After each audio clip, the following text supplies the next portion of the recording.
안녕하십니까. 정동민입니다. 만나 뵙게 돼서 반갑습니다. 이 어려운 시국에 또 추운 날씨에도 불구하고 이렇게 참석해 주셔서 너무 감사합니다. 지금 저녁 시간이라 아마 조금 늦으시는 것 같아요, 어머님들이. 그리고 이제 아무래도 또 실시간으로 또 많이 보고 계시는데요.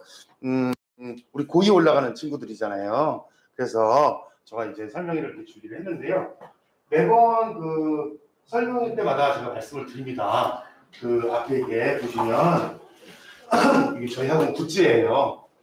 학원 굿즈인데 여기 막 정동민 이렇게 하면 막 되게 창피하시잖아요. 부끄러우시고 안 들고 다니시니까 제 옆에 이렇게 되게 소심하게 저를 달아놨어요.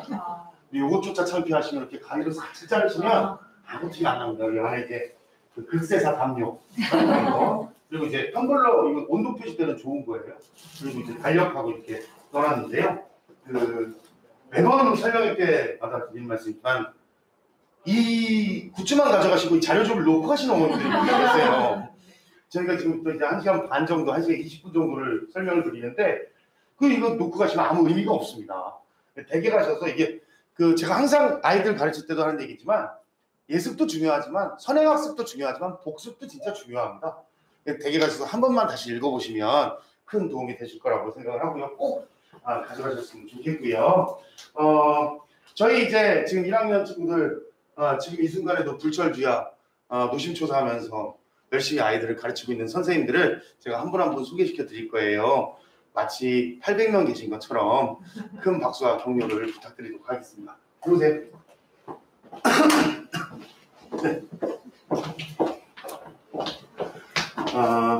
저희 학원은 이제 1학년 때부터 아이들을 맡으니까 3학년 때까지 계속 이제 같은 선생님들이 담당을 하시는데요. 지금 팀장을 맡고 있는 육슬기 팀장입니다. 김진아 선생님입니다. 그리고 문주식 선생님입니다. 네.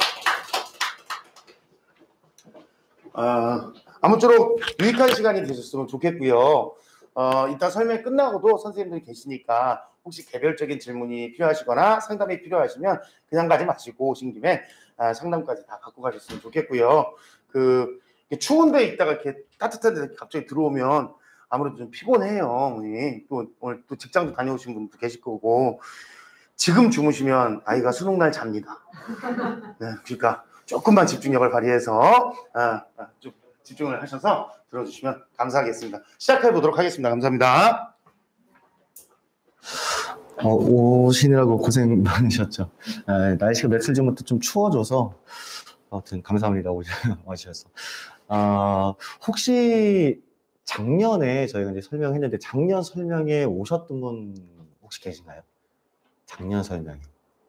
아니면 영상으로나마 보셨다 하시는 분 있으신가요? 이거 왜 아무도 안 계시네요.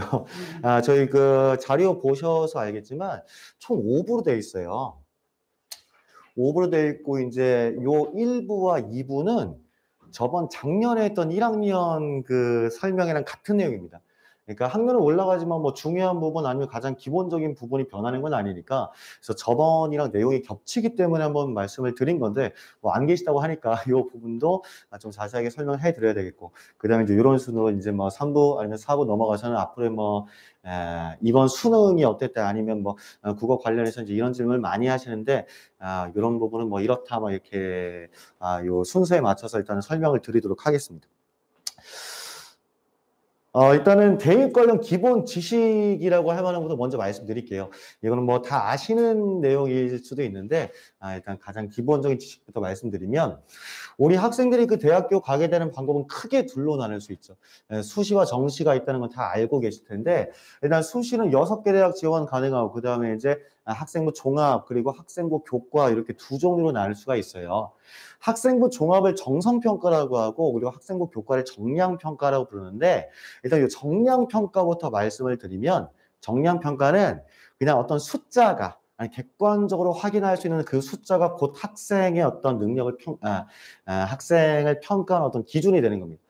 예를 들어서 이 학교가 두 개가 있는데 A라는 학교는 좀 잘하는 학교고 B라는 학교는 좀 못한다고 해보죠. 근데 못하는 학교라고 할지라도 그 못하는 학교의 전교 1등이 좀 잘하는 학교의 전교 3등을 무조건 이기는 게 이 정량평가 내신 성적만 보는 겁니다. 근데 이제 요 정량평가인 내신 성적만 보는 학생부 교과 같은 경우에는 일단은 뭐 서울 상위권 대학은 아니고요. 좀 지방대까지 포함해서 전국 단위를 봤을 때 요 내신 성적만 보는 경우가 많고요. 이제 학생들이 이제 보통 목표로 하는 어떤 서울 상위권 대학 같은 경우에는 내신 점수도 물론 중요하지만 내신 점수뿐만이 아니라 어떤 뭐 비교과 영역, 그러니까 점수뿐만이 아니라 다른 것들도 다 종합해서 보는 이 정성평가의 비율이 높은 편입니다.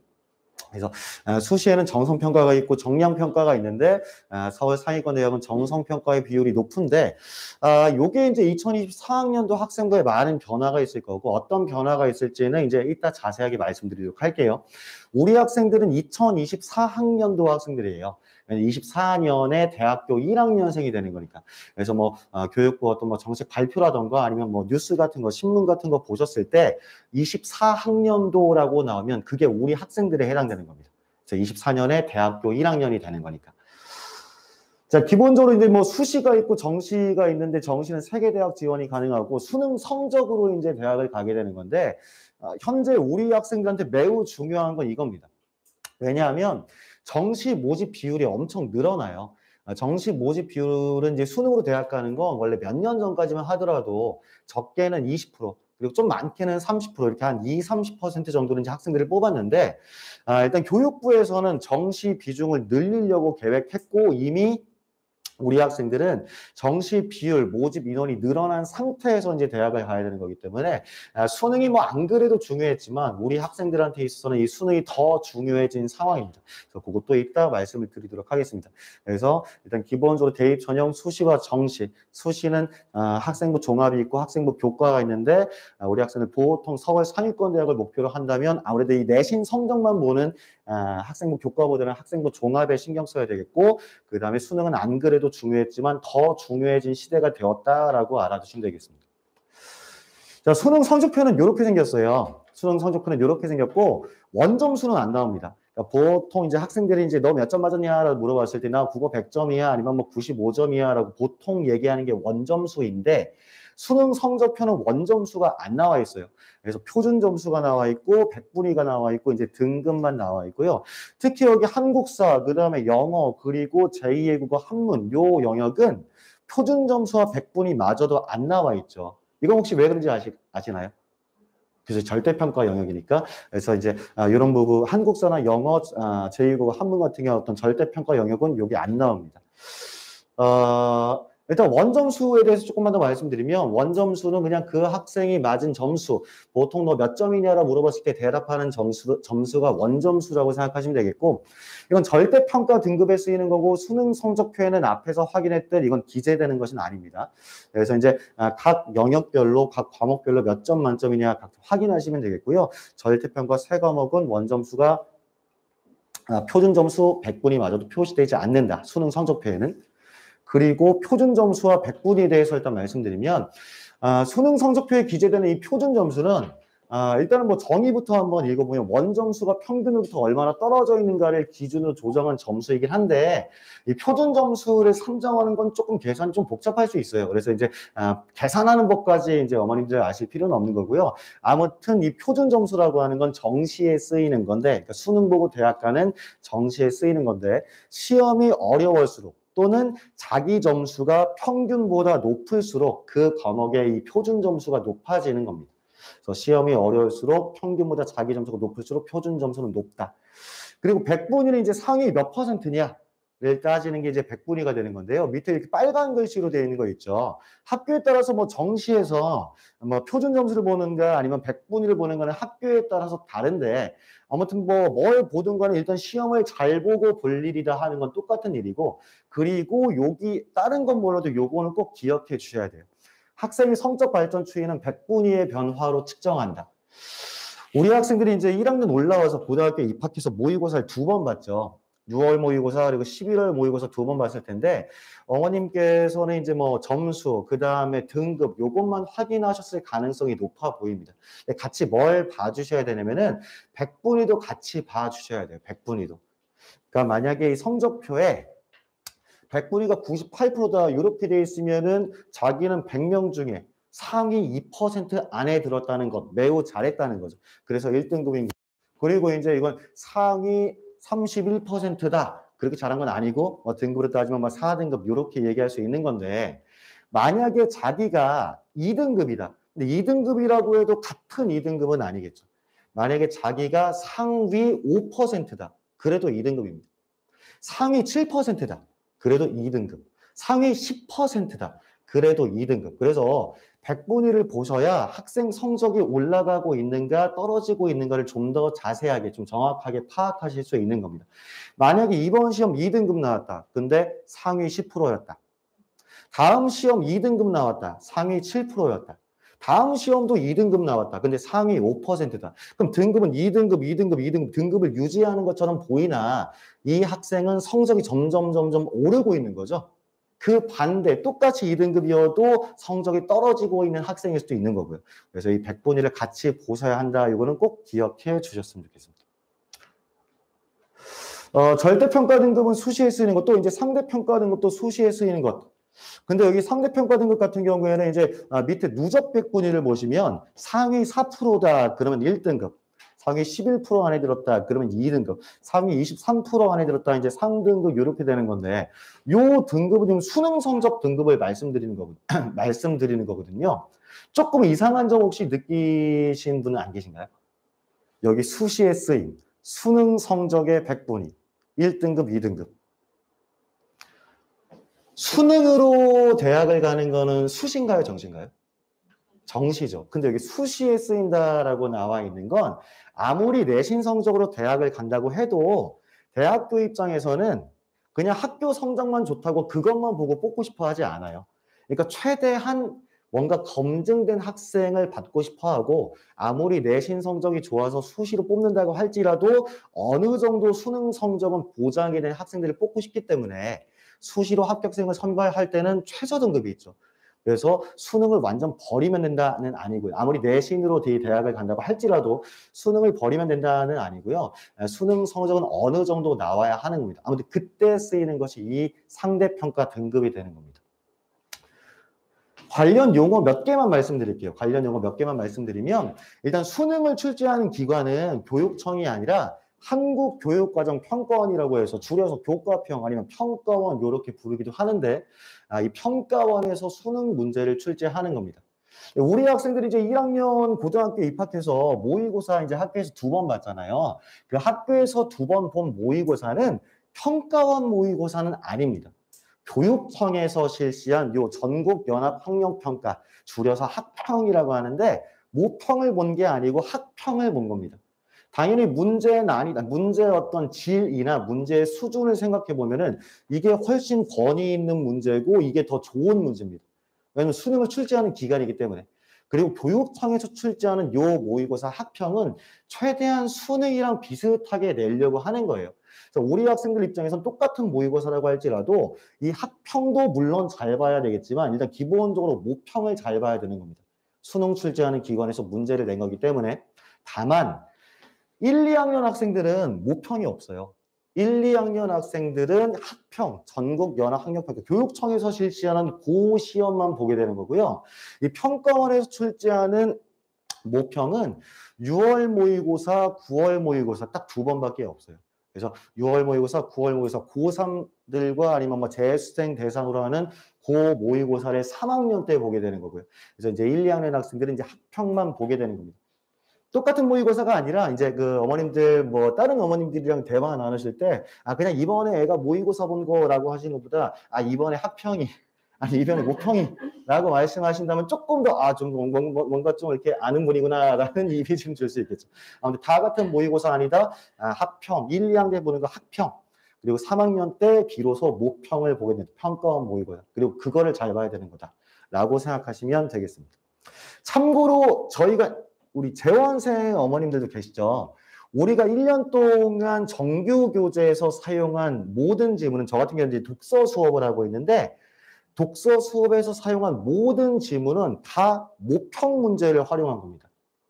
그럼 모평 문제를 활용했다는 것은 고3 재수생을 대상으로 하는 그 모의고사를 활용했다고 이제 말씀드리는 건데 1학년이면 되게 아직은 뭐 이렇게 실력이 뭐 좋지 않을 텐데 어떻게 뭐 3학년 거 가지고 뭐 진도를 나가는 거 조금 이상한 일 아닙니까라고 생각하실 수 있겠으나 원래 옛날에는 수능 국어가 쉬웠어요. 그래서 수능 국어가 쉬워서 막 1등급 컷이 막 98점, 97점, 96점 이런 식으로 쉽게 나왔는데 지금 현재 수능 국어는 매우 어려워요. 그래서 이제 1학년 교재는 제가 이제 평가원 모의고사로 교재를 만들긴 했는데 옛날에 나왔을 때 좀 쉬운 걸로. 그리고 이제 2학년 올라가면 수능이 슬슬 어려워지기 시작하는 건 이제 그때. 그리고 이제 조금 더 시간이 지나고 막 2학년 2학기 넘어가고 하면 지금 요즘에 나오는 굉장히 어려운 어떤 평가원 뭐 모의고사든 수능이든 그런 기출 문제를 활용하게 될 거고 아무튼 우리 학생들은 일단은 다 기본적인 교재는 요 모평 그리고 수능 요런 걸 활용한 겁니다. 이게 더 중요한 거니까요. 그리고 이제 우리 학원 계속 다니는 학생들은 그 매주 그 내신 대비할 때 말고 정규 수업할 때 매주 모의고사 하나씩 풀어야 되잖아요. 그 모의고사 하나씩 풀어야 되는 건 이걸 푼 겁니다. 학평을. 그래서 중3 때부터 다녔던 학생들도 있어요. 중3 때 다닌 학생은 중3 다니면서 고1 학평을 다 한 겁니다. 그리고 지금 우리 학생들은 지금 1학년 끝나가죠. 주차과정한 거는 고2 학평을 다 한 겁니다. 그럼 고2 올라가서는 고3 학평을 다 할 겁니다. 물론 최근 몇 개년 동안 이제 학평을 말씀드린 거고. 그리고 이제 고3 올라가서 할 게 많아요. 뭐 EBS도 해야 되고, 뭐 사설 모의고사도 해야 되고 하는데, 아무튼 이제 우리 학생들 2학년 올라가면 매주 풀어야 되는 주차 과제는 요 3학년 학평이라고 생각하시면 되겠습니다. 자, 모의고사 실시점 및 기관에 대해서 간단하게 소개해드리면은, 교육청 모의고사는 1년에 4번 있어요. 3월, 6월, 9월, 11월, 그리고 뭐 서울시, 부산시, 인천시, 경기도 교육청에서 나오는 4번의 모의고사가 있는데, 학교에서 이 4번의 시험을 다 보는 건 아니고요. 보통 경기도권에서는 요 6월, 그리고 11월 요렇게 2개를 봅니다. 물론 서울 같은 경우에는 뭐 서울시 교육청에서 나오는 뭐 3월, 그다음에 11월 요렇게 보겠으나 뭐 경기도 같은 경우는 보통 6월, 11월 요렇게 봅니다. 그래서 모의고사를 많이 보지는 않는다. 1년에 2번 봅니다. 그래서 1학년 때 2번, 그다음에 2학년 때 2번. 대신 3학년 올라가면 모의고사는 좀 많죠. 학평도 봐야 되고 모평도 봐야 되고요. 그리고 최종적으로 수능도 봐야 되고. 그래서 3학년 올라가면 모의고사가 많은데 한 가지 참고로 이제 어머님들께서 알아두셔야 되는 게 그럼 학생들 입장에서는 평가원 문제를 보게 되는 건 1, 2학년 때는 평가원 문제를 풀 일이 없어요. 저희 교재에는 이제 평가원 문제로 되어 있기는 한데 실제로 그걸 가지고 성적을 산출하는 건 아니니까요. 그럼 3학년 올라가서 6월이 되어서야 실제로 평가원 모의고사를 그때 처음 풀게 되는데 보통 학생들은 자기가 평소에 맞았던 등급보다 좀 떨어집니다. 왜일까요? 그쵸, 재수생. 그러니까 이 1, 2학년 때는 경쟁 상대가 그냥 자기랑 같은 학년 학생들이랑 경쟁을 하는 건데 이제 3학년 올라가서 이 6월 모의고사를 보는 순간 그리고 실제 수능과 마찬가지로 경쟁 상대는 사실 자기네 같은 학년뿐만이 아니라 재수생까지 포함해서 경쟁 상대가 되는 거죠. 그럼 재수생들은 보통 잘합니다. 재수를 해서 잘하는 건 아니고요. 보통 재수를 하는 학생들이 평소에 성적이 안 좋았다. 근데 수능도 평소대로 별로 안 좋았다. 이런 학생들은 재수를 잘 안 합니다. 물론 하는 학생도 있긴 한데 그렇게 많지는 않아요. 자기 성적대로 나왔으니까. 그럼 재수를 하는 학생들은 보통 어떤 학생들이 하냐면 원래 잘 했는데 수능날 뭔가 좀 떨어졌어. 아니면 뭔가 좀 긴장을 많이 해서 시험을 망쳐버렸다. 억울하잖아요. 3년 동안 엄청 잘하고 열심히 했는데 수능날 망쳐버려서 억울하니까 자기 점수, 자기 실력을 제대로 발휘하지 못한 잘하는 학생들이 이제 보통 재수를 한단 말이에요. 그래서 요 6월 모의고사 때부터는 재수생과 같이 경쟁을 했을 때는 자기 등급이 조금 떨어질 수 있습니다. 대부분 그렇습니다. 만약 자기가 2등급이 나온다. 근데 2등급도 좀 간당간당한 2등급이다. 그러면 실제 수능, 이 평가원 모의고사 그리고 실제 수능에서는 그 실력을 유지한다고 하면 실제 수능에서는 3등급 정도가 나오는 겁니다. 그래서 자기 등급이 조금 뭐 2등급 간당간당하다, 뭐 3등급 간당간당하다 그러면은 수능 때는 조금 등급이 좀 떨어질 수가 있는 겁니다. 그래서 어머니께서 기억해 주셔야 될 거는 아무튼 1년에 2번 모의고사 보는데 그때 볼 때마다 앞에서 말씀드린 것처럼 요 100분위는 꼭 체크를 해 주셔야 된다는 겁니다. 자, 여기까지가 이제 기본적인 내용을 말씀드리는 거예요. 그래서 뭐 정시, 수시 말씀드린 거고, 그 다음에 뭐 이렇게 뭐 점수, 그다음에 모의고사도 뭐 다 같은 모의고사 아니다라는 기본적인 걸 말씀드린 거고요. 지금부터는 이제 우리 학생들이 대학을 가는 시점에서 뭐가 좀 바뀌는 부분이 있는가, 그거를 이제 말씀드리도록 할게요.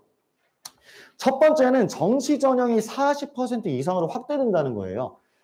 잠깐 뒤를 보시면 원래 2019학년도까지만 하더라도 서울대 기준으로는 정시 모집 인원 비율이 21%밖에 안 돼요. 그런데 2023학년도부터는 40% 이상. 그럼 이거 두 개 이렇게만 비교해 보면은 이렇게만 비교해 보면 4년 만에 정시 모집 비율이 2배가 된 거죠. 서울대 기준으로 한다면요.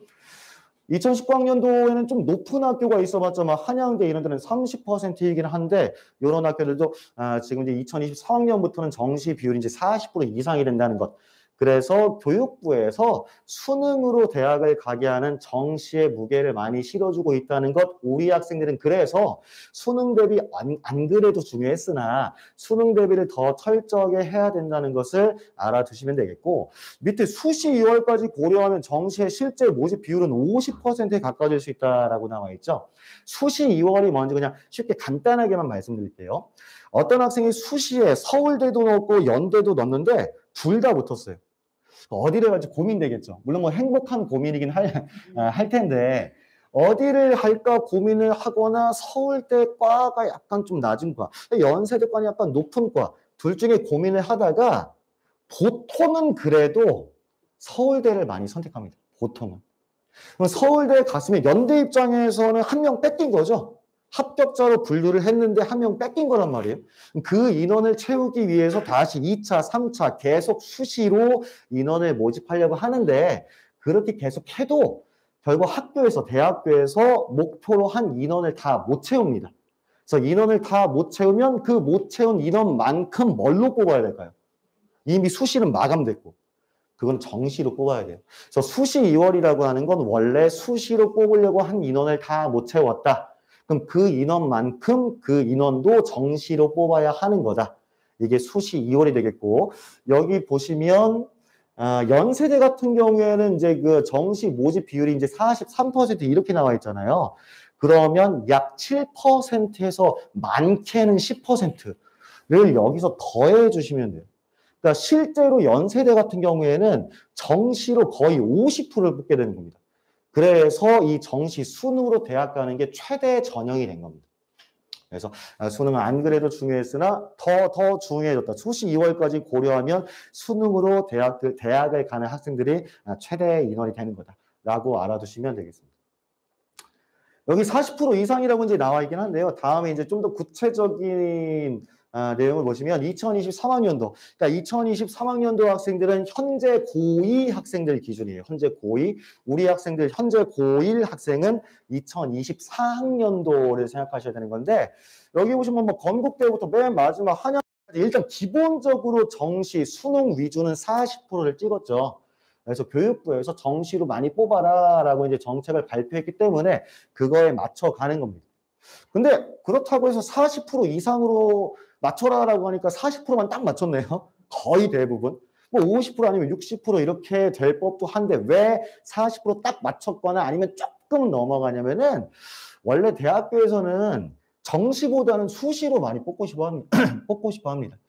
왜냐하면 정시로 학생을 뽑는 건 학교에서 별로 할 게 없어요. 학교에서 별로 할 게 없다는 거 어차피 문제야 평가원에서 내고 그 다음에 어떤 뭐 성적 산출하고 하는 건 교육부에서 어떻게 해서 그거 가지고 이제 학생들을 뽑는 거지 대학교에서 자기네들이 뽑고 싶은 학생들을 뽑을 수 있는 권한이 없다는 거예요. 그러니까 어떤 이건 뭐 권력의 문제, 힘의 문제이긴 한데 아무튼 대학에서는 자기네들이 뽑고 싶은 학생들을 더 많이 뽑고 싶겠죠. 그러면 그 정시가 아니라 이제 수시로 인원을 뽑아야 되는 건데 왜 40% 이상 맞춰라라고 했을 때 교육부의 말을 들을 수밖에 없냐면 이거 제가 넘어갔네요. 이것 때문이에요. 이것 때문에. 해당 대학과 긴밀한 협조를 지속하는 한편 고교 교육 기여 대학 지원 사업과 연계는 되게 길기는 한데 쉽게 말하면 정시 40% 이상 안 맞추면 지원금이 없다는 거예요. 그래서 어쩔 수 없이 맞출 수밖에 없는 겁니다.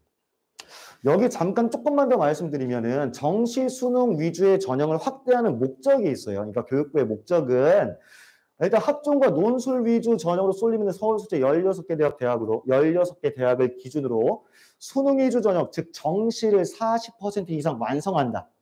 그리고 그거는 모든 대학이 그런 게 아니라 이 여기 적혀 있는 16개 대학만 그렇다는 건데 문제는 이 16개 대학을 보시면 대부분 학생들이 가고 싶어하는 대학 아니면 대부분 어머님들이 우리 아이는 여길 갔으면 좋겠다 하는 대학이 여기 다 있습니다. 그래서 일단은 그냥 잘한다 하는 좋은 학교가 여기 다 있기 때문에 다른 학교들은 비슷한 수준으로 맞춰서 따라갈 수밖에 없겠죠. 그래서 이제 이 학교 대상으로 그리고 이제 나머지 학교들도 막 따라갈 수밖에 없고 그 대부분의 대학교가 이제 수능 위주의 전형, 정시 전형을 40% 이상으로 확대를 할 거고 그리고 이제 고교 유형이라든가 사교육 등 외부 영향력이 큰 논술 전형 그리고 이제 특기자 전형을 최대한 수능 위주 전형으로 유도하겠다 하는 것이 교육부의 취지입니다. 그런데 이제 이거에 대해서 말씀드릴게요. 논술 전형 이거에 대해서 말씀을 드리면 다시 이 표를 보면 학교에 이제 각 대학교에서는 이제 뭐 40% 이상으로 맞추라니까 또 이제 안 맞추면 지원금이 안 나오는 거니까 일단은 40%다 맞췄어요. 근데 이거보다 더 늘리는 건 아니고 그리고 논술 전형의 비율이 원래 교육부에서는 논술을 최대한 폐지 수순을 밟으려고 목표했으나 실제로 보면 논술 전형 같은 경우에는 거의 줄지가 않았어요. 아까 말씀드린 것처럼 일단은 최대한 40%는 맞추되 학종이든 논술이든 이거는 대학교에서 자기네들이 뽑고 싶은 학생들을 뽑을 수 있는 거란 말이에요. 그러니까 학생들을 선발할 수 있는 어떤 권한이 대학교에 있는 거기 때문에 일단 지킬 건 지켰을 논술은 거의 줄지 않았어요. 비율이. 그래서 이제 논술도 거의 이제 교육부의 의도와는 달리 모집 인원 비율이 줄지 않았으므로 우리 학생들 이제 뭐 수시와 그다음에 그 정시뿐만이 아니라 혹시 논술에 생각이 있다면 논술도 이제 슬슬 생각해 볼 때가 되었다는 겁니다. 사실 작년 같은 경우만 해도 일단 기본적으로 논술은 신경 쓰지 않는다라고 말씀드렸어요. 그러니까 기본적으로 수능 그리고 이제 내신 요거 두 개만 신경 쓰고 논술은 신경 쓰지 않는다. 그리고 교육부의 정책이 뭐 안 될 것 같긴 한데 아무튼간에 뭐 논술을 굉장히 축소시키려고 하는 그런 움직임이 보이니 앞으로 또 어떻게 될지 모르는 거니까 일단은 수능은 신경 쓰지 않는다라고 말씀드렸는데 실제로는 예상한 것처럼 별로 줄지 않았습니다. 그래서 이제 2학년 올라가는 요 시점에서 논술도 슬슬 생각해 볼 때가 되었다는 겁니다. 아무튼 첫 번째 그냥 간단하게 말씀드리면 정시 비중이 엄청 늘어났다. 최대 전형이 되었다. 그래서 수능이 더 중요해진 시대가 왔다. 이게 첫 번째 변하는 점입니다. 자, 두 번째로 넘어가겠습니다. 두 번째. 학생부 위주의 전형 및 수능 위주 전형으로 대입 전형을 단순화한다. 논술 위주 전형을 폐지하려고 한 것이 목표였으나 아까 말씀드린 것처럼 교육부의 의도와는 달리 논술 전형의 모집 비율이 축소되지는 않았습니다. 그래서 우리 학생들이 이제 슬슬 논술도 한번 생각해 볼 때가 되었고 그리고 특기자 전형을 폐지하려고 한다. 아무튼 같은 이유로 비슷한 이유로 축소되거나 폐지하려고 하는데 어머님들이 기억해 두셔야 할 건 아무튼 요 논술이 많이 줄진 않았다. 이렇게 기억하시면 되겠습니다. 첫 번째 정시 비중이 엄청 늘어나서 최대 전형이 되었다. 순으로 대학 가는 것. 두 번째 논술은 의도와는 달리 별로 줄지 않았다. 세 번째로 넘어가겠습니다. 일단 중요한 부분은 이제 이 부분이에요. 중요한 부분은.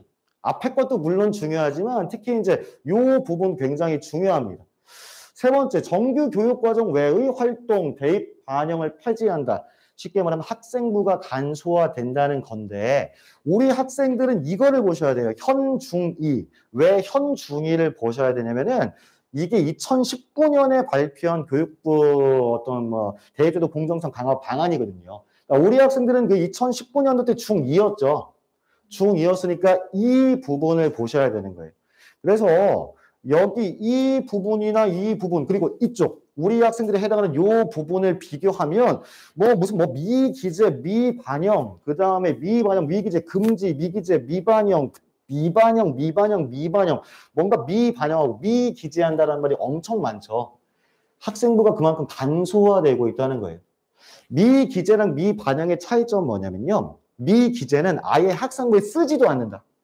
그리고 미반영은 쓰기는 쓰는데 대학에서 학생을 선발하는 자료로 사용하진 않는 거예요. 어쨌든 미기재가 됐던 미반영이 되었던 이런 것들은 이제 학생들이 대학교 가는 데 있어서 그렇게 중요한 부분은 아니라는 겁니다. 그러면 학생부에서 이런 것들이 다 미기재, 금지, 미반영, 미반영, 금지, 미기재 이런 식으로 되어 있으면 상대적으로 더 중요해지는 건 뭘까요?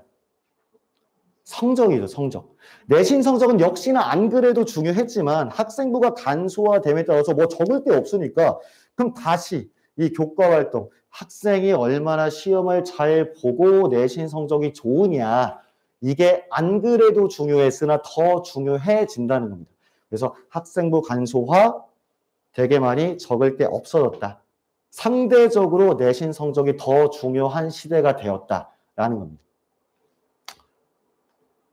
자, 그렇다고 이제 어머님들이 오해하시지는 말아야 할 게 그렇다고 해서 비교과 영역 이 부분, 비교과 영역 이 부분이 완전히 폐지되는 건 아닙니다. 우리가 이제 이걸 줄여서 자율활동, 동아리활동, 봉사활동, 진로활동 이걸 줄여서 그냥 자동봉진이라고 불러왔는데 이 자동봉진이 완전 폐지되는 건 아니에요. 다만 정규 교육과정이 아닌 비교과 영역의 반영을 폐지하겠다라는 거예요. 어렵죠? 밑에 쉽게 한번 예를 들어볼게요. 정규 교육과정이라고 하는 건 학교에서 공식적으로 마련한 프로그램이에요. 그러니까 무조건 봉사활동 안 해도 된다. 뭐 동아리 활동 신경 안 써도 된다가 아니라 동아리 활동 중에서 학교에서 정규 동아리 활동을 하였다면 그거는 중요한 겁니다. 또 학교에서 진행하는 어떤 기획한 교사가 지도하는 봉사활동을 하였다면 이건 중요한 거고 이건 해야 되는 거예요. 정규 교육과정이니까요. 그러니까 봉사활동과 동아리활동이 무조건 중요하지 않다 이게 아니라 이건 중요한 겁니다. 다만 예전과는 달리 만약에 학교에서 이제 학생이 자율 동아리 활동을 하였다. 아니면 학생이 임의적으로 그냥 외부에서 자기가 알아서 봉사활동을 했다면 이런 것들은 대학 가는 데 있어서 중요하지 않은 부분이 되었다는 겁니다. 원래 옛날에는 막 다 쓰고 그 다음에 이제 참고하고 했는데 이젠 그렇지 않게 되었다는 겁니다. 그래서 자동봉진이 폐지되는 건 아니다. 이런 것들은 여전히 정규 교육과정에서 이제 하는 것들은 이런 것들은 여전히 중요한 부분이다. 자, 어쨌든 학생부가 간소화되는 건 사실이죠. 그래서 학생부가 굉장히 간소화되는 건 사실이기 때문에 상대적으로 내신 성적이 더 중요해졌다. 아까 말씀드린 부분이고 이제 한 가지 더 추가해서 말씀드리자면은 세부 능력 및 특기상 줄여서 세특이라고 부르는데 이게 더 중요해지는 겁니다. 그러니까 세특이라고 하는 건 앞에 여기 이제 그 생활부를 보시면 교과 활동에서 과목당 500자 이렇게 되어 있죠. 과목당 500자 이거는 각 과목 선생님들이 요 학생은 무엇을 잘한다. 이걸 열심히 했다. 이런 식으로 이제 막 생활기록부에 써주시는 거예요. 요거 좋은 말을 써주시고 구체적으로 자세하게 써주실수록 학생한테 유리한 겁니다. 그럼 이제 세특이 상대적으로 더 중요해지는 건데 이게 뭐냐? 학생부에서 교과 활동에 해당하는 부분이다. 이제 아까 말씀드린 부분이고요. 그리고 각 과목 선생님이 학생의 어떤 과목 성취도를 최대 500자까지 기록해 주시는 것. 선생님이 구체적으로 좋은 말을 써줄수록 학생한테는 좋은 거다. 그리고 학생부가 간소화됨에 따라서 그 중요성이 더 강조되는 항목이다. 아까 말씀드린 것처럼 원래 없었던 건 아닌데 원래 있었던 건데 학생부가 간소화됨에 따라서 이게 더 상대적으로 중요해졌다는 겁니다. 그럼 이것도 이제 관리를 잘 해야 될 텐데 이걸 잘 받으려면 이 세특을 잘 받으려면 어떻게 해야 되느냐? 첫 번째, 다시 내신 성적이 좋아야 합니다. 내신 성적이 좋아야 되는 거는 뭐 더 말씀드릴 게 없어요. 내신 성적이 좋아야 한다. 만약에 선생님이 개인적으로 예뻐하는 학생이 있고 수업 시간에 적극적인 학생이 있어서 성적이 조금 다소 안 좋다고 할지라도 세특을 되게 구체적으로 좋은 말을 많이 적어주셨다. 그럼 그것 나름대로도 문제가 될 수 있겠죠? 그것 나름대로도 문제가 될 수 있습니다. 명확한 기준이 있는 게 아닌데 왜 얘는 공부를 조금 성적 조금 떨어지는데 왜 이렇게 좋은 말만 적어주셨지? 이렇게 문제가 될 수 있으므로 좋은 말을 적어줄 수 있는 가장 확실하고도 중요한 근거는 결국 성적이에요. 그래서 내신 성적이 좋아야 한다 하는 것이 첫 번째. 그리고 이제 그 다음으로 같은 성적이라면 아무래도 좀 되게 노력하는 학생, 적극적인 학생, 또 눈에 띄는 학생, 이런 학생들이 같은 조건, 같은 성적이라면 조금 더 유리하겠죠. 왜냐하면 학교생도 사람이니까. 그리고 이제 이건 적을까 말까 했는데 그냥 적어봐요. 선생님이 좋은 분이어야 합니다. 우리가 어떻게 할 수 있는 건 아니에요. 뭐 학생들이 아니면 뭐 어머님들이 뭐 어떻게 할 수 있는 부분은 아닌데 선생님이 좋은 분이어야 한다는 거죠. 아주 가장 이상적인 생각을 해보자면 어떤 선생님은 아주 훌륭하게 공부를 잘하는 학생이든 못하는 학생이든 아주 성심성의껏 구체적으로 하나하나 다 꼼꼼하게 정성껏 적어주셨다. 이게 가장 이상적인 것이긴 한데 선생님 입장에서 그 많은 학생들을 다 일일이 꼼꼼하게 적어주시기에는 첫 번째 조금 여유가 없을 수도 있겠고 두 번째 또 선생님 입장에서 어떤 학생은 이제 뭐 잘하는 학생이거나 아니면 좀 눈에 띄는 학생이어서 얘 이름만 봐도 딱 기억이 나는데 어떤 학생은 조금 내성적이거나 짧게 뭐 눈에 띄는 학생이 아니어서 이름만 봐서는 이 학생이 누군지 모르겠다. 그럼 그런 학생들은 비슷한 이야기, 복붙까지는 아니더라도 복사해서 붙여넣기까지는 아니더라도 비슷하고 일반적인 이야기를 많이 적어주시겠죠. 이런 것까지는 뭐 그나마 괜찮은데 어떤 선생님은 공부를 잘하는 학생이든 못하는 학생이든 그냥 대충 적어주시면 그것도 문제가 될 수 있겠죠. 그래서 이제 좋은 이야기를 꼼꼼하게 적어주실수록 학생한테 유리한 거긴 한데 이거 우리가 학생이 아니면 어머님들이 어떻게 할 수 있는 부분은 아니어서 적을까 말까 고민을 한 겁니다. 참고로 한번 적어본 겁니다. 다시 가장 중요한 건 어쨌든 내신 성적입니다. 내신 성적이 좋은 혜택을 받을 수 있는 가장 확실하고도 중요한 근거가 되는 겁니다. 자, 요거 자기소개서 단계적 폐지 그리고 이 교사 추천서 폐지는 현재 고3 이번에 수능 본 고3 학생들이 이미 폐지가 된 겁니다. 그래서 이제 없어지는 거니까 그냥 크게 모르셔도 상관이 없고요. 참고로 저는 이제 그 자기소개서 폐지된 거는 우리 학생은 자기소개서 안 써도 되는 겁니다. 이거 잘 된 일인 것 같아요. 이거 자소서라고 부르기도 하지만 자소설이라고도 하고 자소설. 그러니까 좀 많이 지어내기도 하고 자기가 안 쓰는 경우도 많아요. 자기가 안 쓰는 경우도 많고 대필해 주는 데도 있고 아니면 누가 대신 써주기도 하고 그런 분들도 있고 그리고 이제 이 자소서를 보통 이제 3학년 때 쓴단 말이에요. 3학년 때 안 그래도 공부 많이 하고 바쁜 시기에 이거 쓰는데 시간을 너무 많이 뺏기고 진짜 또 큰 문제는 어떤 학생이 이거 계속 쓰다 보면 예를 들어서 뭐 자기가 목표한 어떤 대학 들어가려고 계속 쓰고 있으면 마치 자기가 진짜 거의 들어간 것 같아요. 그래서 되게 마음은 붕 떠 있고 공부하자니 막 이렇게 막 손에 잘 안 잡히고 막 그렇단 말이에요. 그래서 이거는 없어지길 잘 한 것 같습니다. 아무튼 이거는 모르셔도 됩니다. 폐지되니까. 그래서 이렇게 폐지된다 하는 것이 이제 네 번째 변하는 사항이었어요. 그래서 지금까지 말씀드린 건 이제 우리 학생들 대학교 갈 때 변하는 거 간단하게 말씀드리면 첫 번째, 정시 비중이 40% 이상이 된다. 수시 2월까지 고려하면 거의 50% 가까이 된다. 정시, 수능으로 대학 가는 것이 최대 전형이 된다. 이게 첫 번째. 그 다음에 논술은 원래 교육부 폐지 유도와는 다르게 실제 모집 비율이 별로 줄지 않았으므로 논술도 이제 슬슬 생각해 볼 때가 되었다. 원래 작년 같은 경우는 신경 쓰지 않는다 했습니다. 하지만 이제는 논술도 한번 생각해 볼 때가 되었다. 일단 학생들이 수능 준비와 더불어 가장 신경 써야 할 것은 신중의 신이라고 하는 내신. 안 그래도 중요했으나 일단 더 중요해졌다. 학교 시험 일단 무조건 잘 봐야 되고 수행평가도 열심히 해야 된다.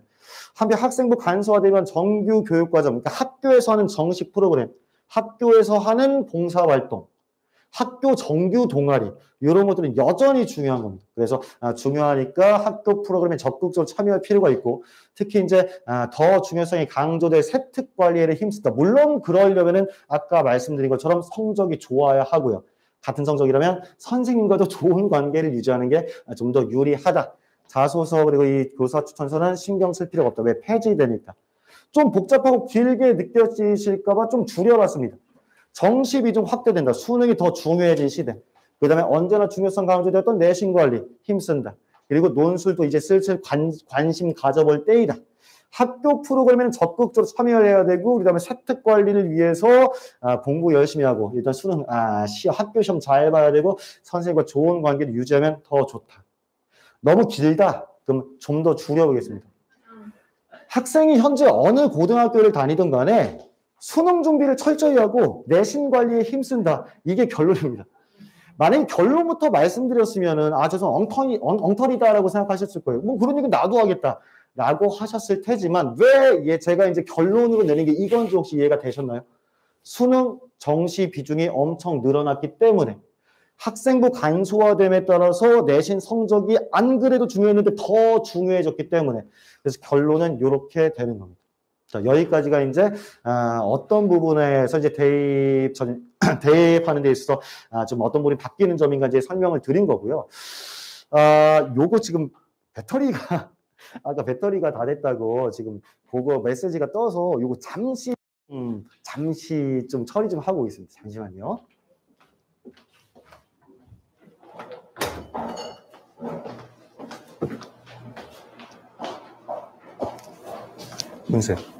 은쌤, 지금 저 노트북이 배터리가 거의 다 닳았다고. 저 노트북.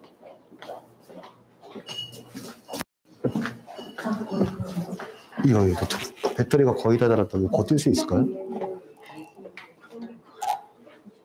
아, 꼽혀 있구나. 네. 꽂았습니다. 아, 됐나요? 아, 됐나요? 아, 네. 고맙습니다. 네.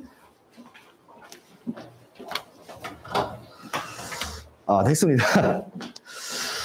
자, 이제 수능 국어, 그리고 내신 국어에 대해서 이제 꼭 필요한 거, 중요한 것만 말씀드릴게요. 일단 수능 국어부터 말씀을 드리도록 하겠습니다. 일단 수능 국어는 내신 국어 그 평가의 취지 자체가 다르다. 대학 수학 능력 평가라고 했을 때 일단 요 의미부터 한번 생각을 해보자면 일단 대학은 대학교 얘기하는 거죠. 고등학교 졸업하고 학생이 대학교에 가게 될 텐데 그 대학. 수학은 배움을 받는다. 그러니까 대학교 가서 새로운 배움, 새로운 공부를 하게 될 텐데 학생이 얼마나 능력을 갖고 있는가 평가를 하는 것, 그게 대학 수학 능력 평가죠. 즉 수능은 학생의 미래 가능성을 평가하는 거예요. 대학교 가서 얼마나 잘 할 수 있을까 미래 가능성을 평가하는 것이 수능입니다.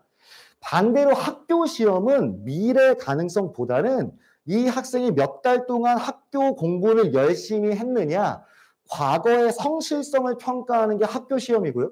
미래에 대한 가능성을 평가하는 게 수능이에요. 그러니까 평가의 목적 자체가 다르죠. 그럼 그런 수능 평가의 취지를 생각해 본다면 안 배운 거에서 지문이 나오고 문제가 출제되는 것은 어찌 보면 당연한 일이겠죠. 미래 가능성을 평가해야 되는 거니까.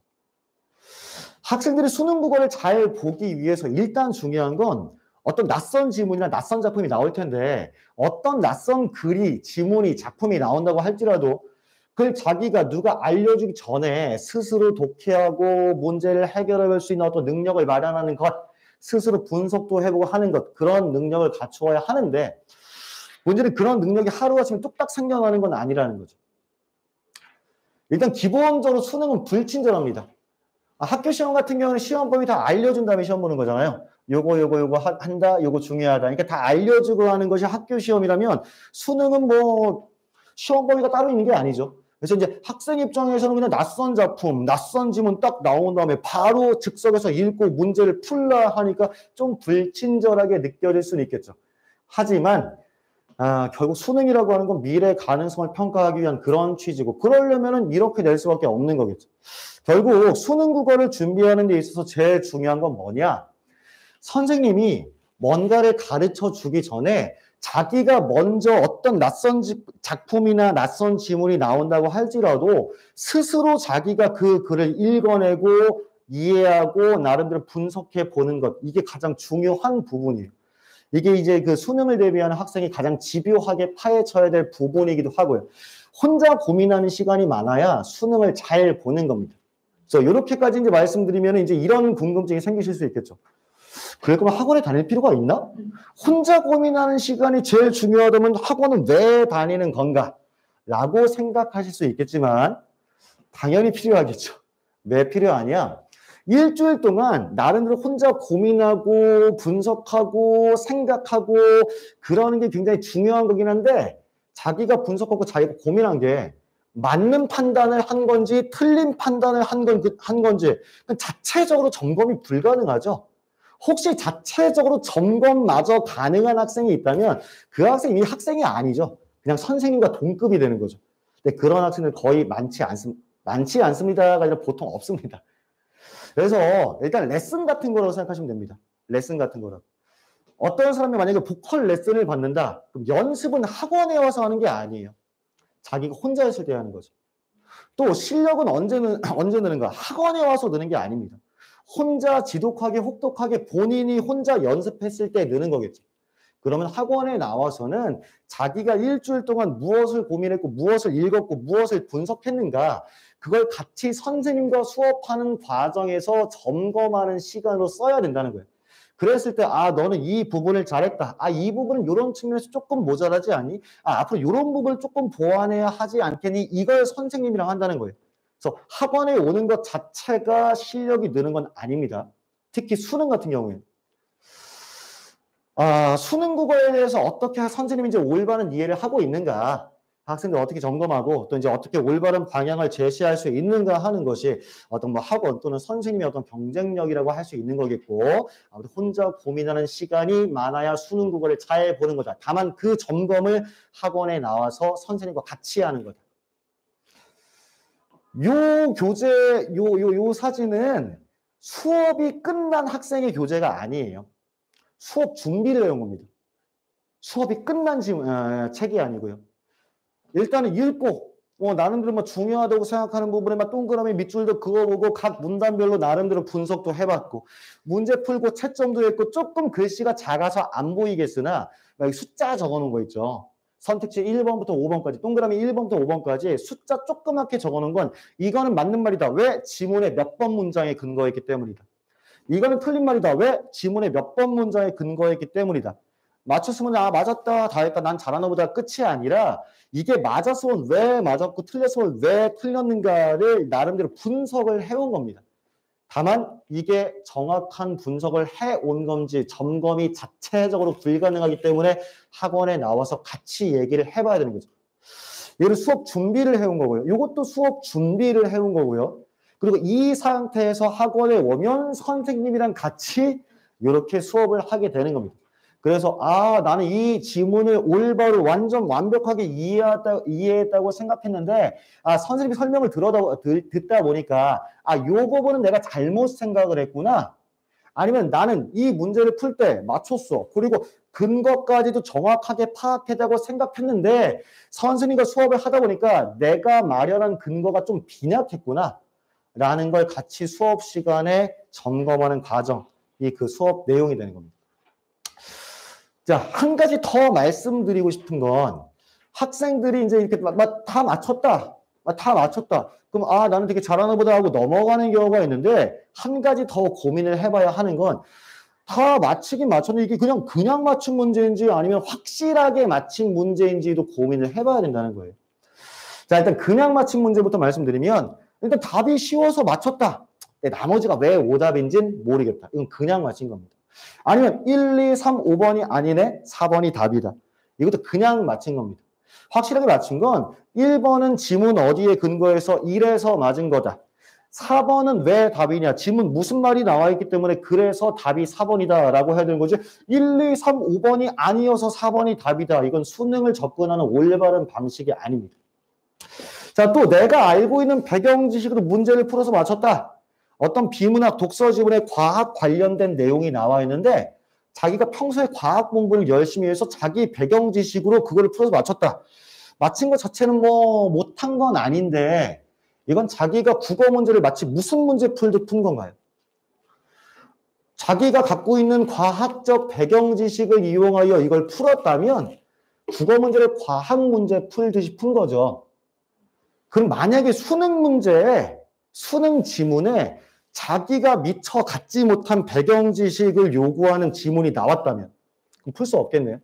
배경 지식에 의존하는 학생이라면 지문에 뭐 예술도 나오고 뭐 경제, 사회 경제도 나오고 막 과학도 나오고 기술도 나오고 여러 가지 분야가 나오기는 하는데 어떤 내용을 다루든 간에 그게 국어 문제가 되는 것은 학생의 지식을 물어보기 때문이 아니라 학생의 읽기 능력, 독해력을 물어보기 때문에 그게 국어 문제가 되는 거죠. 그러므로 자기의 배경 지식으로 문제를 푸는 것이 아니라 철저하게 지문을 잘 읽었느냐, 지문에 근거해서 정답과 오답을 판별해야 한다는 겁니다. 그래서 이렇게 맞힌 문제는 확실하게 맞힌 문제가 아니다. 그냥 맞힌 문제다. 그럼 확실하게 맞힌 문제는 어떤 문제냐? 정답이 왜 정답인지, 오답이 오답인지 설명할 수 있다. 첫 번째. 그리고 그 정답과 오답의 근거를 반드시 어디에서 찾는다? 지문의 근거에서 설명할 수 있다. 이게 확실하게 맞힌 문제입니다. 그래서 그냥 문제를 맞췄다고 할지라도 그냥 동그라미 쳐서 좋아할 일이 아니라 이게 그냥 맞힌 건지 아니면 확실하게 맞힌 건지 고민할 필요가 있다는 겁니다. 그래서 요거에 대해서도 어머님이 물론 이제 저는 수업 시간에 학생들한테 강조를 하는 부분이긴 한데 어머님께서도 같이 알아두시면 좋은 부분이다라는 겁니다. 이건 제가 방금 말씀드린 거예요. 그래서 확실하게 맞췄냐 하는 것이 중요한 거고 이제 학원 선생님도 그거를 확실하게 설명할 수 있어줘야 되겠죠. 그래서 이제 얼마나 확실하게 설명할 수 있느냐 하는 것이 중요한 부분이고요. 빠르게 넘어가겠습니다. 선생님이 혹시 수능 국어 수업을 하는 데 있어서 이렇게 풀이를 해 주신다면 이거는 잘못된 설명이에요. 야, 읽어보니까 당연히 이게 답이잖아 라고 한다면 자기한테나 당연한 거지 애들 입장에선 당연하지 않을 수 있거든요. 첫 번째 잘못된 풀이. 소거법에 의하여 1, 2, 3, 5번이 아니기 때문에 답은 4번이다 라고 했다면 그것도 잘못된 풀이. 이게 왜 답인지를 설명해야 되는 거죠. 야, 너 이거 과학 시간에 보통 배우는데 이거 과학 시간에 안 배웠니? 라고 한다면 우리는 지금 국어 공부를 하려고 모인 거지 과학 지식을 체크하려고 앉아있는 건 아니거든요. 혹시 이렇게 말씀하셨다면 잘못된 이야기를 하신 겁니다. 이거는 맞아서 맞고 이건 틀려서 틀리지 이렇게 노골적으로 설명하시는 선생님은 없어요. 근데 가만히 듣다 보면 결국 이런 얘기를 하십니다. 결국 이거는 맞아서 맞는 거고 결국 이건 틀린 얘기를 해서 틀린 거다. 라고 설명해 주신다면 잘못된 문제 풀이인 겁니다. 제가 이렇게 적어놓은 거는 저는 아니니까요. 그래서 아무튼 이렇게 풀이를 한다면 잘못된 풀이라는 것도 알아두시기 바랍니다. 그래서 이제 수능 대비하는 데 있어서 결론은 항상 당연한 얘기 적혀 있어서 당연한 얘기 적혀 있죠. 수능 국어는 수능 국어답게 공부해야 된다. 아까 말씀드린 거 좀 정리하고 요약해 드리자면 혼자 고민하는 시간이 많아야 한다. 한 번 읽어서 이해가 안 되면 두 번 읽어야 되고 두 번 안 되면 세 번, 안 되면 네 번, 안 되면 5번. 자기가 읽고 고민하고 생각하고 혼자 고민하는 시간이 많아야 수능 국어를 잘 볼 수 있다는 것. 다만 자기가 올바른 생각을 했는 건 학원에 나와서 점검을 받아야 된다. 그래서 그게 수능 국어에서 중요한 부분이고 한 문제를 맞히더라도 그냥 맞췄느냐 아니면 확실하게 맞췄느냐 하는 것이 수능 국어에서 중요한 부분이었습니다. 이제 방금 말씀드린 게 이제 여기에 나와 있는 내용이고요. 그래서 여기까지가 수능 국어에서 제가 드리고 싶은 말씀을 먼저 드린 겁니다. 수능 국어에서. 자, 이제 내신 국어 한번 얘기를 해보죠. 내신 국어. 신 중에 신. 내신이라고 합니다. 내신, 신 중에 신. 하지만 그 내신조차 결정해버리는 절대신이 있어서 그 절대신은 바로 학교 선생님이죠. 학교 선생님이 절대신, 내신 위에 분리하는 절대신 학교 선생님입니다. 그분은 1년에 4번 시험지를 만드시는 어떤 출제하시는 분이시고 또 학생이 어떻게 열심히 했는가 그 수행 성과를 바라보시는 어떤 평가를 하는 분이시기도 하고 학생 세부 능력, 특기사항 적어주시는, 기록해주시는 그런 어떤 절대적인 권력을 가지신 분입니다. 지금 내신 대비 기간이죠. 수업하다 보면 웬만해선 그런 학생이 있어요. 웬만해서는. 분명히 학교에서 진도 나갔다고 하는데 이 학생은 아예 기본적인 지식 자체가 없어요. 아무것도 모르는 상태에서 그냥 학원에 와서 이제 앉아있단 말이에요. 야, 너 학교에서 배웠다며 왜 몰라? 그러면 학생은 이렇게 얘기합니다. 학교에서 잤는데요? 학교에서 잤다라고 이야기한다면 제가 대놓고 직설적으로 이렇게 얘기는 하진 않지만 그 학생한테는 이런 생각이 들 수밖에 없어요. 넌 100점 맞을 자격이 없다 얘야 라고. 문제를 출제하시는 분이 수업을 하시는데 그 출제자가 하시는 수업에 잤다. 그럼 그러고도 100점 맞기를 바란다면 욕심 아닌가요? 기본적으로 저는 학원에 종사하는 사람이기는 하나 학생이 일단은 학교 시험을 잘 보기 위해서는 출제하시는 분이 수업을 하시는 학교 선생님의 수업을 일단 잘 듣고 와야 되겠죠. 학교 시험 문제는 수능과 달라요. 수능 같은 경우에는 어쨌든 난이도는 어려울 수 있어도 몇십만 명이 똑같은 문제를 가지고 시험을 보는 거기 때문에 누구나 납득할 수 있을 만한 정답의 근거 아니면 오답의 근거 누구나 납득할 만한 근거가 반드시 지문 속에 있어야 돼요.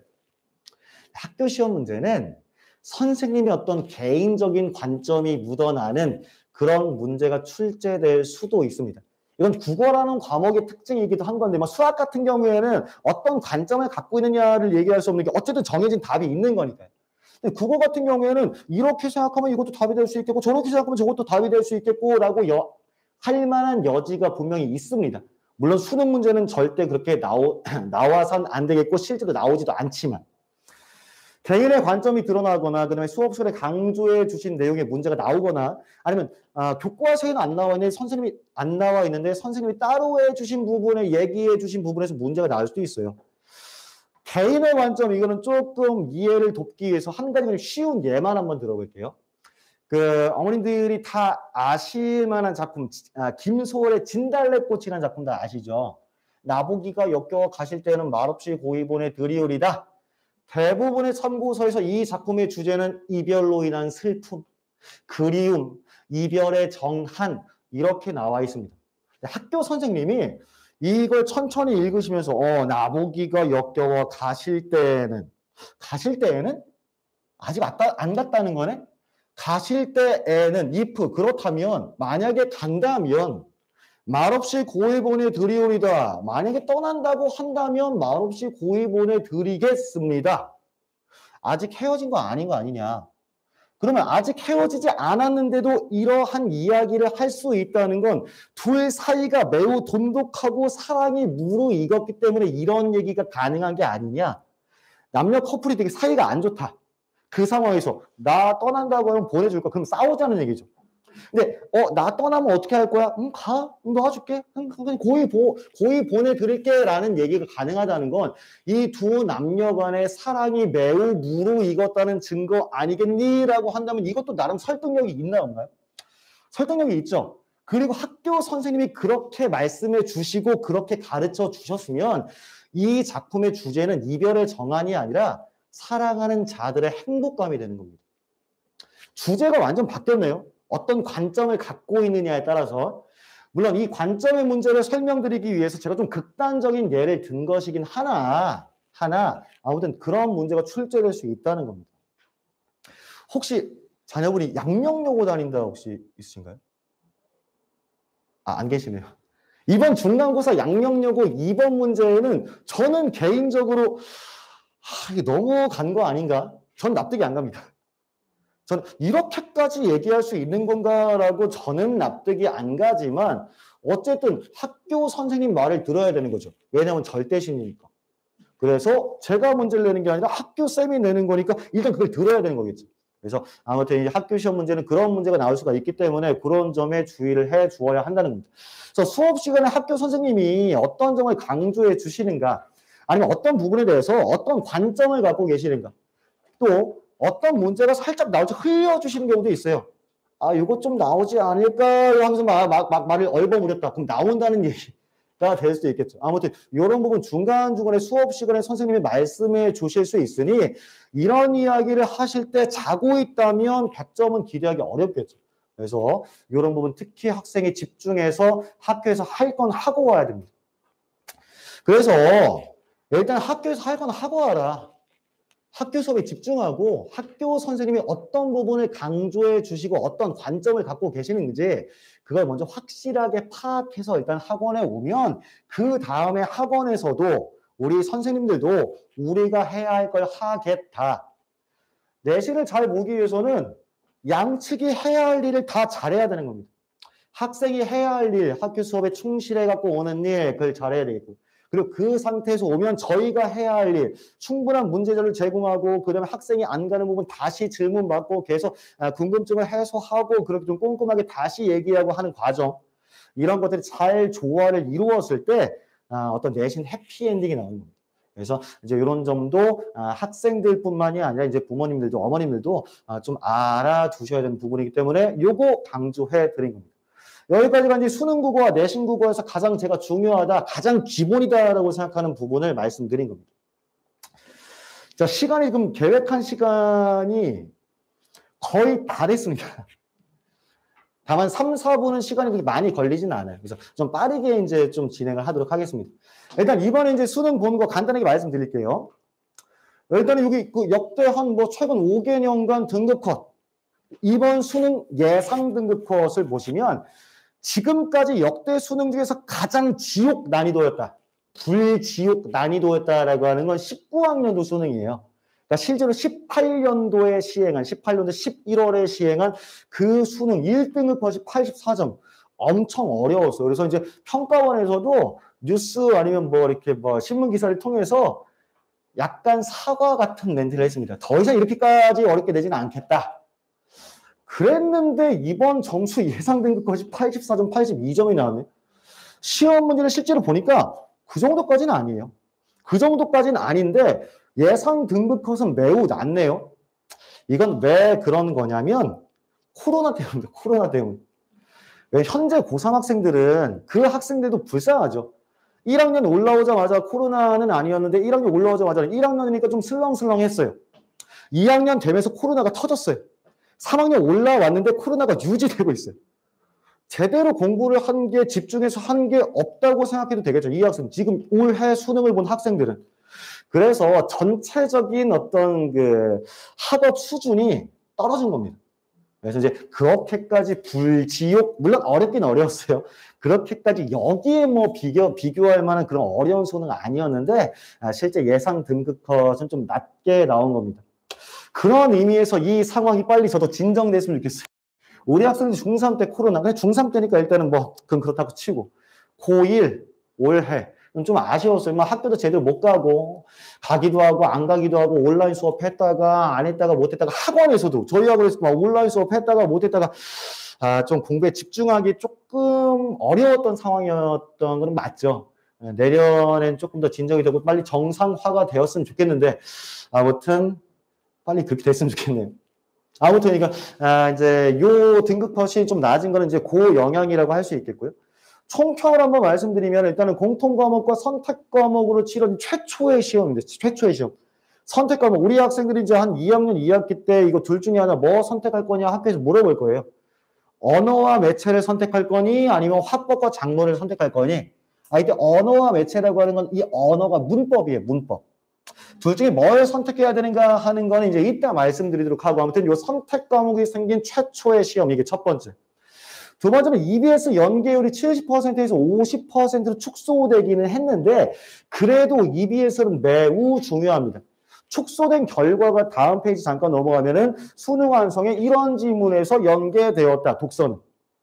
또 문학도 요 두 작품이 연계 작품이다.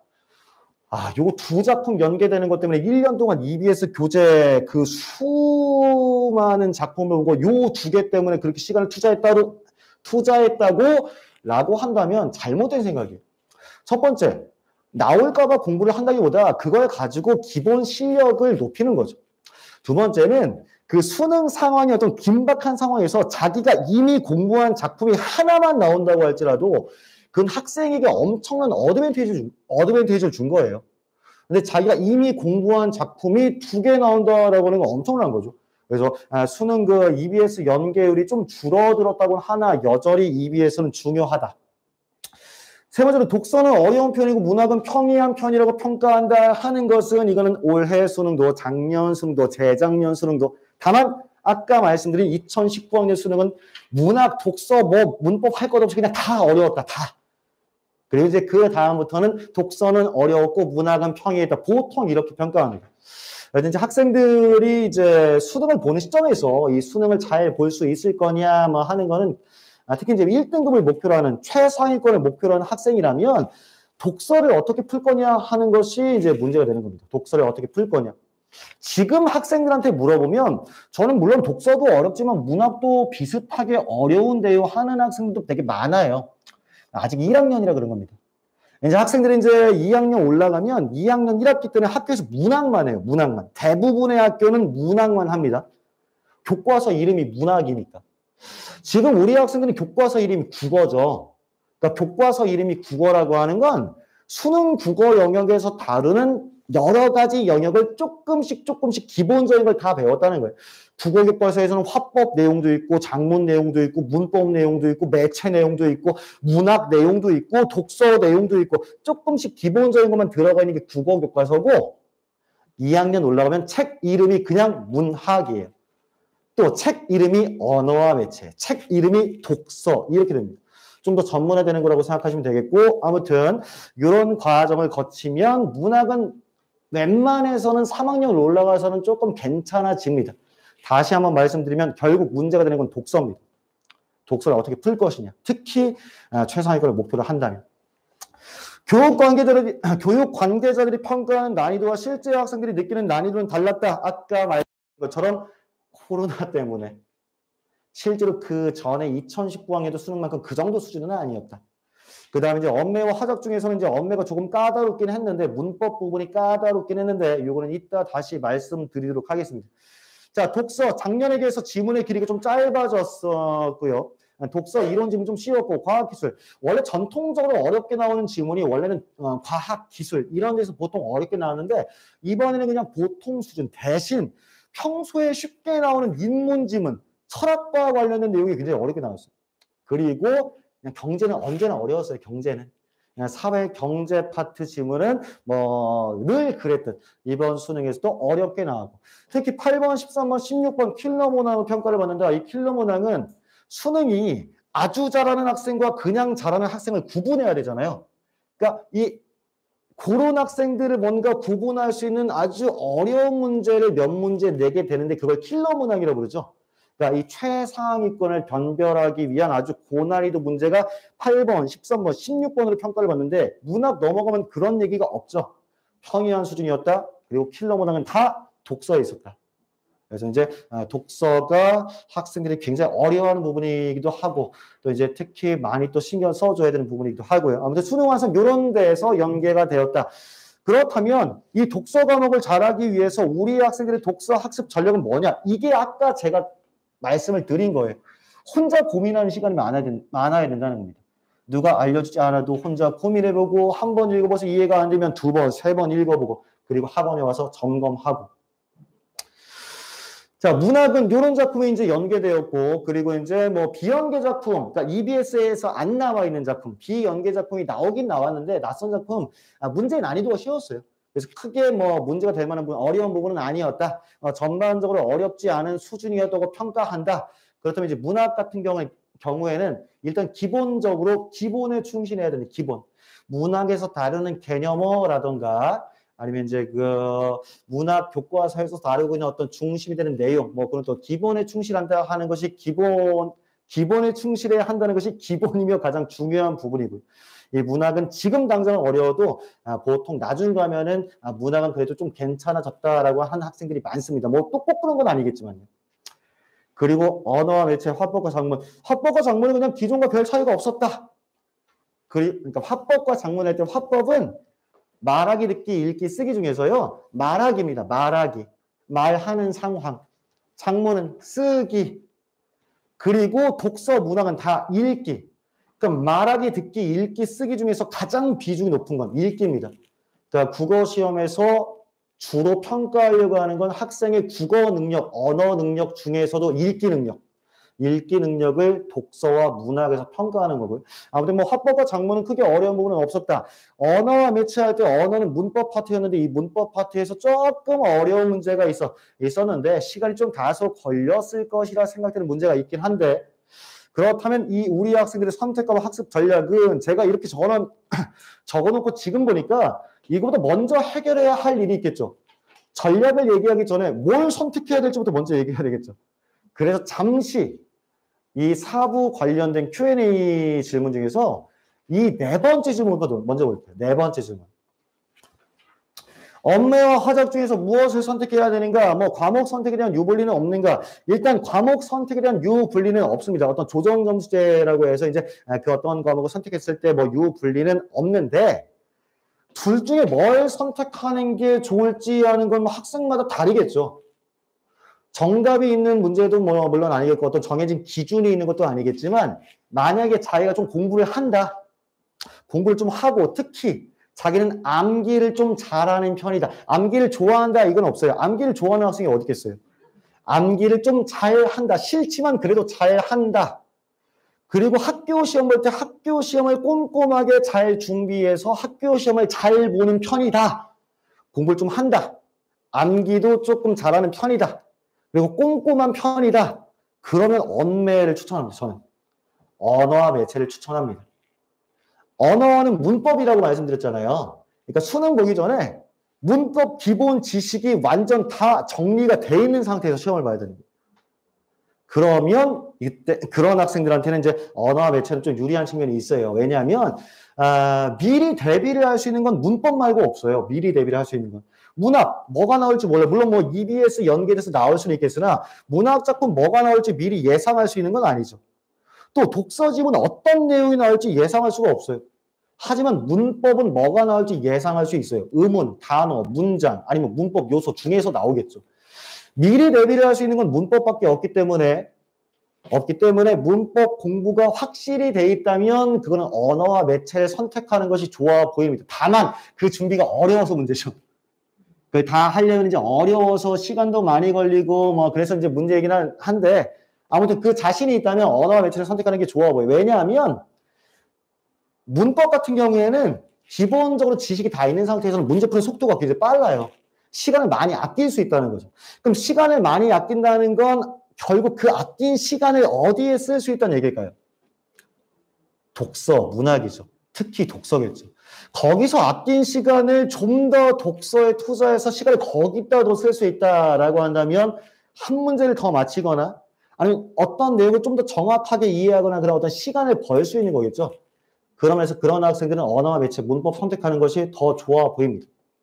반대로 특히 이제 남학생들 중에서 그런 학생들이 많은데 암기를 물론 다 싫어하는데 암기를 극도로 싫어한다.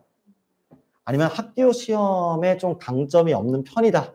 그러니까 미리 좀 꼼꼼하게 준비하고 대비하고 암기하고 그런 거 조금 싫어하고 좀 못하는 편이다라고 한다면 그냥 읽고 풀면 되는 화법과 작문이 더 유리할 수 있습니다. 다만 화법과 작문은 어쨌든 쉽게 나오든 아니면 어렵게 나오든 읽어봐야 돼요. 그래 문제 풀 수 있으니까. 그럼 시간이 좀 걸릴 겁니다. 그럼 시간을 아끼지 못한다고 하는 것은 그걸로만 문제가 아니라 다른 거 풀 문제가 조금 줄어들 수 있다는 거죠. 아무튼 그걸 생각한다고 할지라도 어쨌든 문제를 못 푸는 것보다 나으니까. 그래서 그런 학생들은 화법과 작문을 선택하는 것이 좋아 보입니다. 그래서 이제 뭘 선택할 거냐는 것은 조금 더 고민해 볼 시간이 있어요. 보통 이제 2학년 2학기 때 학교에서 조사를 할 거고 그리고 또 나중에 또 바꿔도 되는 거니까 조금 시간이 있으니까 이제 학생의 성향에 따라서 조금 뭘 선택하는 게 유리할지는 다르다. 다시 이제 이 1번 질문으로 넘어가겠습니다. 여기 질문은 제가 여태까지 이제 학원 일을 하면서 저도 이제 한 15년, 6년 정도 이제 돼가고 있는데 가장 많이 받았던 질문, 학원 일을 하면서 제일 많이 받았던 질문 첫 번째, 학원에 1년 보냈는데 왜 등급이 안 오르는 건가요? 이런 질문을 많이 받습니다. 저는 당연히 오를 겁니다라고 말씀드리고 싶지만 사실 등급이라고 하는 건 쉽게 오르지 않아요. 우리 애가 참 열심히 하는데도 등급은 왜 제자리죠? 열심히 하는 건 다 열심히 합니다. 근데 이건 상대평가죠. 다 열심히 하면 변화는 없겠죠. 올림픽 같은 데 막 수영 같은 거 하잖아요. 막 달리기 같은 거 하고. 그러니까 뭐 수영 대회를 한다고 쳐보죠. 스타트한 지 얼마 안 돼서 3등으로 가고 있는 애가 있는데 결국 골인도 3등으로 했어요. 처음부터 끝까지 3등만 했다고 쳐보죠. 열심히 했기 때문에 3등을 유지한 겁니다. 그래서 이제 이거는 학생들도 그렇고 어머님들도 그렇고 등급이 유지되고 있는 건 왜 성적이 정체됐을까라고 좀 조바심이 나는 마음을 10분 이해하지만 나름대로 학생도 좀 열심히 하고 있다는 것. 그래서 그 성적을 유지하고 있다는 것. 그런 식으로 조금 너그럽게 생각해 주시면 되겠고 첫 번째. 두 번째는 아까 말씀드렸듯이 등급이라고 하는 건 어떤 범위죠. 그러니까 만약에 상위 5%다 2등급, 상위 7%다 2등급, 상위 10%다 2등급. 그 범위가 등급이 되는 거기 때문에 일단은 등급 바뀌는 건 쉽지가 않죠. 만약에 2등급만 계속 맞았던 학생이 1등급을 맞았다고 해보죠. 그러면 반대로 생각해보면 계속 1등급을 맞던 학생이 2등급으로 누군가 떨어졌다는 소리죠. 상대평가니까. 그럼 2등급으로 떨어진 그 학생이 못하는 학생이냐? 아니죠. 잘하는 학생입니다. 그럼 열심히 안 하는 학생이냐? 열심히 하는 학생. 그런데도 불구하고 떨어질 수 있습니다. 상대평가니까. 그래서 이거는 조금 더 이제 학생도 그렇고 어머님들도 그렇고 사실 쉽게 오를 만한 부분이 아니기 때문에 조금 끈기가 필요하다라고 말씀을 드리고 싶습니다. 물론 아까 말씀드린 것처럼 모의고사 봤는데 등급은 유지되고 있는데 만약에 그 100분을 따져보니까 100분율은 점점 떨어지고 있다. 그러면 이제 그거는 조금 얘기를 좀 깊은 얘기를 나눠봐야 되겠으나 어느 정도 유지가 되고 있으면 나는 학생이 열심히 하고 있는 거니까 조금 더 끈기를 가지고 좀 길게 봐줄 필요는 있습니다. 두 번째, 학원에 다니는 것만으로 국어 공부는 다 충분한가요? 라고 많이 물어보세요. 예, 충분합니다. 라고 말씀드리면 참 좋겠으나, 예, 불충분합니다. 불충분합니다. 학원에 나와서 공부하는 건 일주일에 4시간이니까요. 4시간. 물론 이제 숙제 해오려면 이제 혼자 고민하는 시간, 숙제하는 시간도 따지면은 뭐 더 시간이 많아질 수는 있겠으나 그것만으로는 역시 부족한 편이죠. 그래서 자기가 좀 약한 부분이 있으면 학원 공부는 학원 공부대로 하고 자기가 문학이 약하다. 그럼 문학 교재를 또 이 서점에서 사서 그것도 또 해야 되는 겁니다. 다만 그거 선생님한테 질문하면 질문 같이 받아주고 얘기해 줄 수는 있겠죠. 가끔 이제 선생님 저는 이제 학원을 그만두고 이제 인터넷 강의로 바꾸려고 합니다. 라고 한다면 야 네가 국어가 부족하면 학원은 학원대로 다니고 인터넷 강의 추가로 들어야 되는 것이 둘 중에 하나를 선택하는 문제가 아니라는 거죠. 그래서 학원 공부만으로 충분하면 얼마나 좋겠습니까? 많은 학원에서 하는 것은 반드시 꼭 해야 되는 거, 필수적인 것을 하게 되는 겁니다. 그래서 이제 조금 부족한 부분이 있으면 그런 부분도 학생들이 이제 추가로 해줘야 되는 겁니다. 세 번째, 내신 성적이 계속 안 나온다면 내신을 포기하고 정신에 올인해야 되나요? 이제 당장은 아닌데 이게 2학기쯤 되면 그런 생각이 슬슬 생길 수 있어요. 난 여태까지 내신을 말아먹은 것 같다. 그렇다면 나는 이제 내신이 아니라 난 정시파다. 수능으로 대학을 가겠다. 이런 학생들이 있는데 이거 선생님에 따라서 좀 의견이 달라요. 이 부분은. 그러니까 잘하는 학생은 사실 수능도 잘하고 내신도 잘하는 학생들이 있어요. 잘하는 학생. 좀 못하는 학생이라면 그 못하는 학생은 자기가 갖고 있는 그 모든 역량을 내신이든 수능이든 한 곳에 집중해도 될까 말까인데 이 능력을 분산시키면 죽도 밥도 안 된다라고 얘기해 주시는 분도 있습니다. 그리고 그거는 굉장히 일리가 있는 말씀이고 좋은 말씀이긴 한데 이론적으로는 그렇고 실제로는 그렇지가 않아요. 자, 제 생각은 정시에 올인하는 건 인정하지만 내신을 포기하는 것은 안 됩니다. 이게 제 생각이에요. 말도 안 되는 소리 같죠. 뭐 둘 중에 하나, 뭐 내신에 올인하는 게 꼭 내신을 포기하는 거 뭐 같은 말 아니냐라고 생각할 수 있겠지만 이렇게 한번 설명을 해보겠습니다. 어떤 학생이 자기가 기울일 수 있는 노력을 10이라고 해보죠. 지금은 내신도 준비하고 수능도 준비하기 때문에 내신에 5라는 노력을 하고 있고 수능 대비에 5라는 노력을 하고 있다. 그러면 나중에 정시파다라고 난 뭐 수능으로 대학 가겠다라고 하는 이런 학생들은 내신에 썼던 5의 노력을 버립니다. 그게 끝이에요. 올인하는 건 5로 나누었던 그 자기 어떤 그 노력을 여기에 보태는 게 올인이죠. 근데 내신을 이제 좀 말아먹은 것 같으니까 못할 것 같으니까 버리고 수능 대비를 했던 그대로 한다면 이건 내신을 포기한 거지 정시에 올인한 건 아니죠. 그럼 정시에 올인한다는 것은 내신 시험을 잘 보려고 들였던 노력을 여기에 더해서 10으로 만들어주는 것. 근데 그거는 좀 부족하죠. 대학 갈 수 있는 방법이 2개가 있는데 둘 중에 하나를 버렸다는 것은 그만큼 리스크를 감수하겠다는 거예요. 그러면 여기 5 더하기 5에서 10이 되는 게 아니라 12, 13 이 정도는 돼야 내가 정시에 올인했다라고 이야기할 수 있는 거죠. 만약에 그냥 내신을 포기했다 그러면 안 됩니다. 그래서 내신을 포기하는 건 안 된다. 실제로 그럴 수 있는 학생이 많지 않아요. 이 노력을 여기에 더해서 10, 12, 13 할 수 있는 학생은 제가 많이 못 봤습니다. 거의 못 봤습니다. 거의. 결론적으로 수능, 정시에 올인할 수 있다면 그 인정하지만 내신 포기는 안 된답니다. 저 입장은. 그래서 그렇게 생각해 주시면 되겠고 마지막 질문입니다. 우리 아이가 어렸을 때부터 책을 많이 안 읽었어요. 그럼 책을 많이 안 읽어서 국어를 못하는 것인가요? 책을 많이 읽었으면 유리한 부분이 있습니다. 물론 유리한 부분은 수능 같은 경우에는 뭐 어떤 낯선 작품, 뭐 낯선 지문 나오잖아요. 그러니까 책을 많이 읽었던 학생은 어떤 낯선 글에 대한 거부감이 상대적으로 덜 합니다.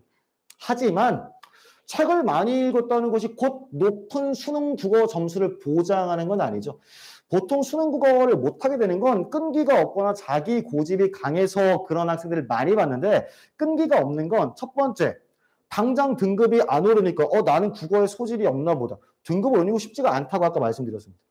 두 번째, 한 번 읽어서 이게 이해가 안 되니까 2번 읽을 생각을 하지 않고 난 이거 국어를 못하는가 보다. 이건 내 영역이 아니다 한다면 그건 끈기가 없는 거죠. 자기만 그런 게 아니라 아무리 공부를 잘 하는 학생도 어려운 지문은 이게 무슨 말이지라는 생각이 듭니다. 저조차도 진짜 어려운 지문은 무슨 말이지라고 고민하게 한단 말이에요. 어떤 어려운 지문. 그러니까 거기서 반드시 포기하지 말고 더 고민해보고 더 생각해 봐야 하는 겁니다. 그리고 그렇게 충분히 많이 고민을 했을 때 수능 때 빠르게 고민 많이 안 하고 풀 수 있겠죠. 평소에 고민하는 시간이 많아야 되는 거고 그건 끈기가 필요하다. 두 번째는 공부를 잘하는 학생이 이것 때문에 국어를 못하는 경우가 있어요. 그러니까 공부를 잘하는 학생, 특히나 수학이나 과학을 잘한다. 꼭 그런 건 아니겠지만 특히 저는 남학생들 중에서 이런 학생들 많이 봤어요.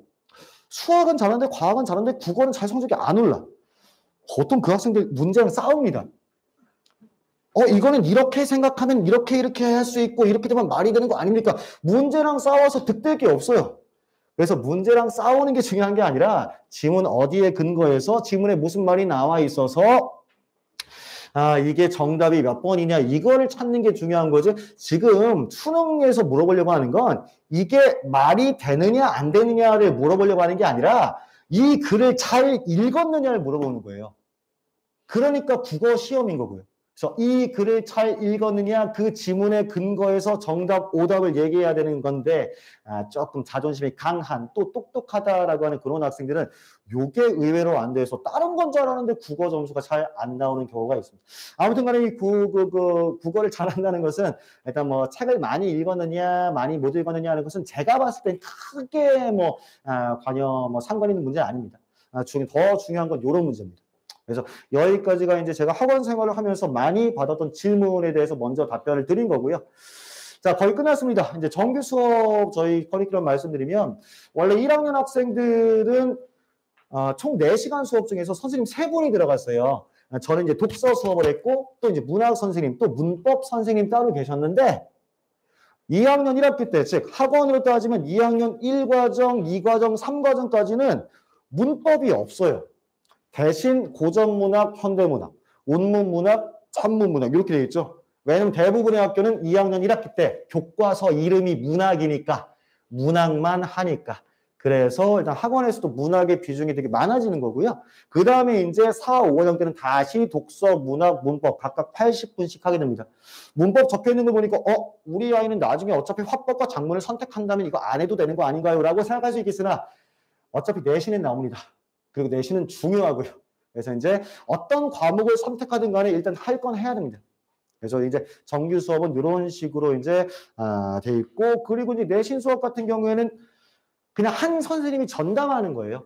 그래서 이제 학교를 맡아서 전담해서 이제 학교별 성격이나 뭐 특성에 맞춰서 거기에 맞춰서 이제 전담해서 수업을 하게 되는 거고요. 그리고 모의고사 클리닉이라고 원래는 저희가 이제 일주일에 하나씩 모의고사를 풀어야 되는 숙제가 있어요.